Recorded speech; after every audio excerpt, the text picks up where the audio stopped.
Hello and welcome to the Happy Little Futures podcast. As always, let's start with a nice deep breath in and release. Fantastic. We're continuing our summer mini-series today with some micro meditations to build into your day. And today we're going to focus on sight. So I want you to take a moment now, wherever you are, and I want you to look for something in a circle shape. Spot something that is circular. Once you've done that, I want you to look around and look for something that is square.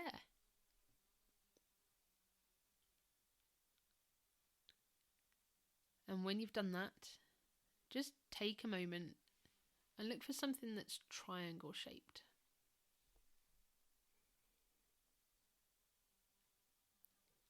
Excellent.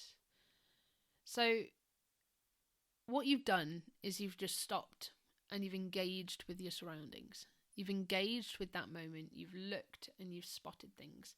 You don't have to just do this with shapes. You could do this with colours. And it's actually quite a fun one to build in with kids into your day, because you can build it in the form of I Spy, for example. So you could get them to spy a shape. You could get them to spy something in a specific colour. It could be, depending on the age of your child, that you get them to spot something beginning with a certain letter. We're not quite getting into that zone yet, because obviously our youngest is only very young, but we can do shapes and colours now, which is quite fun. This is a really, really, really lovely thing to do with the kids, though. I like, especially when you're out and about, to do it and spot something small. So it could be that you're walking down the road, and a few weeks ago in particular, we were seeing ants everywhere. They were coming out of the slabs, they were coming out of the ground, they were climbing up the sides of trees. They were absolutely everywhere. And the one day we were walking back from school, and I'd kept spotting them and kept meaning to point them out to the kids, but on the way back from school we'd sort of there were other people and all of that. And the one day I stopped and I went, look, there's the ants. I told you there was lots of ants. And we stopped and I said, let's just watch them for a minute.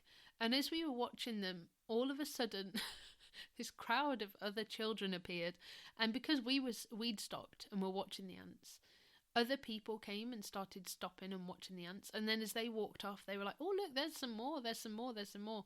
And bringing your attention to your surroundings in that way can just be so powerful, not just for yourself, but also for your children and also for those around you.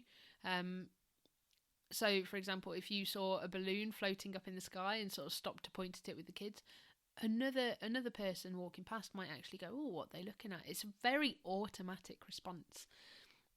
Before I carry on, I'm going to quickly take time to thank our sponsors. So we are sponsored by Rowan Fox, a sustainable clothing brand for kids who love animals and adults who care about the planet. And you can explore the beautiful collection of wildlife-inspired organic t-shirts and hoodies at rowanfox.com. So it's very automatic. I mean, my dad, when we were growing up, he used to look out the window and then start waving. And it would get you'd sort of stop, and before you knew what you were doing, you were waving out the window as well. And I think it's just so automatic, sort of human curiosity, for us to look at things that other people are looking at and to engage with that. And I just think it can be really powerful in itself as a meditation, as something to bring you to the moment, that present moment, and help you to engage with yourself, your surroundings, and your children. It's a lovely thing as well to build into a specific part of your day. So, for example, if you were bathing the kids and they were in the bathroom, maybe get them to have a look around for something that's red, something that's orange, yellow, green, blue, purple, and just take that time with them to just help them to engage with their surroundings. By doing that, especially if you're doing this towards bedtime, it'll help to sort of bring them down a little bit, just to help them focus and relax into that moment. And it can be a really, really lovely activity to do. So what I want you to do is I want you to go away and do that. And this one in particular, I really would love to hear your feedback on how you fit it into your day, whether it's been in the car on journeys and you're sort of like playing I Spy and people are spotting shapes or something like that, or whether it's something that you've just done every so often, sort of on a whim or whatever. I'd love to hear how you get on with this. So if you head to the Happy Little Futures Hub to do that and let me know sort of in a post or in comments, let other people know how you fit it into your day, how it's worked for you guys, and yeah, just really engage with this one, and keep an eye out as always as well on Mondays for your breathing and affirmation exercise 2 that you can fit into your day. And with that, I'm going to take a deep breath in and release. Fantastic. Have a lovely day, guys.